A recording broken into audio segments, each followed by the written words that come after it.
I'm Tracy Deebs, and I am the author of Doomed. I'm super excited to have been selected for this year's Spirit of Texas list.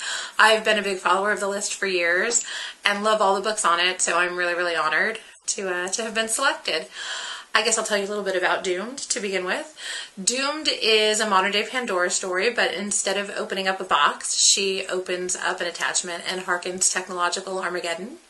There's a lot of, I think anyway, really cool stuff in Doomed, including a massive multiplayer online game that they have to play in order to get clues for a real-life scavenger hunt as they're kind of racing across the country to try to stave off technological Armageddon. There are a lot of car chases and car thievery and running from Homeland Security and the FBI. There's video game playing. I blow up a nuclear power plant in England because, you know, why wouldn't you if you could, I guess, when it comes to what you can do in a book. And so yeah, so that's Doomed. I basically threw everything but the kitchen sink in there and had a lot of fun doing it.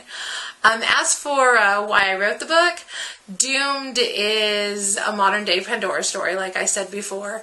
And I always wanted to write a Pandora story because I always felt like she got a raw deal. I know a lot of people know, okay, Pandora opened up a box and let all kinds of evil into the world, but I don't know if everybody knows the actual story of what went into it and why she opened the box. So I thought I'd give you a really brief, like 2-minute lesson in the Greek myth of Pandora. So to begin with, there were these two titans, Prometheus and Epimetheus, who in my books are Theo and Eli, the two stepbrothers who kind of help Pandora out and are on her journey with her through all of this. And they were gifted by the gods with the role or the job of creating all of the animals on Earth. And Epimetheus was like, hey, this is like the best job ever. And he got like super into it. And he's like, oh, look, giraffe, platypus, sloth, you know. He made all kinds of really cool animals really fast. And Prometheus, on the other hand, is the thinker of the two. And he's over there and he's working on his creation. And he's working and he's working and he's working. And he gives it opposable thumbs, and he gives it a really big brain, and he gives it a few other really cool adaptations, but he doesn't give it really anything to defend itself with. No claws, no sharp teeth, nothing like that. But the other cool thing was that the gods had given them a bunch of gifts that they could distribute out to their creations. Well, Prometheus took so long creating man that Epimetheus had used all the gifts already on the animals. So when it came time to give man a gift, like something to protect himself with, there was nothing to give him. So Prometheus decides he's going to find something to give him anyway, and he steals fire from the gods. And the gods are not very happy about the fact that he took fire from them and gave it to man. And eventually he'll be punished. And you know, a lot of us know about him being like strapped to the top of the mountain where, you know, they eat his insides. The birds eat his insides out every day. And then the sun comes back, you know, sunset comes, and then he heals, and then the whole thing starts over again. But before they get there, they had tried a different punishment first. And that punishment was Zeus went to Hephaestus, the blacksmith god, and said, hey, look, I want you to create like the perfect woman. And I want her to be beautiful, and I want her to be smart, and I want her to be all of these things. And Hephaestus was like, sure. So he creates, you know, he forges this woman out of clay, and then all of the gods and goddesses give her a gift, including overwhelming curiosity. And then they go to Prometheus, and Zeus is like, hey, Prometheus, I've got this really hot girl for you. And I think, you know, you could two'd be a good couple. Why don't you, you know, take her as my thank you for creating man? And Prometheus, again, was the thinker, and he was like, you're mad at me, and I don't believe for 1 second that you're giving me a gift. So I'm going to say thanks, but no thanks. And he passes on it. And then he goes to his brother Epimetheus, and he says, hey, dude, you know, if the gods offer you a gift, tell them no, because it's a trick. It's not going to go well for you. Don't do it. Don't accept it. And Epimetheus told him, sure, absolutely, I won't accept it. But then when Zeus came to him and he's like, hey, look what I have, and he shows him Pandora, Epimetheus was like, oh yeah, I'll take that.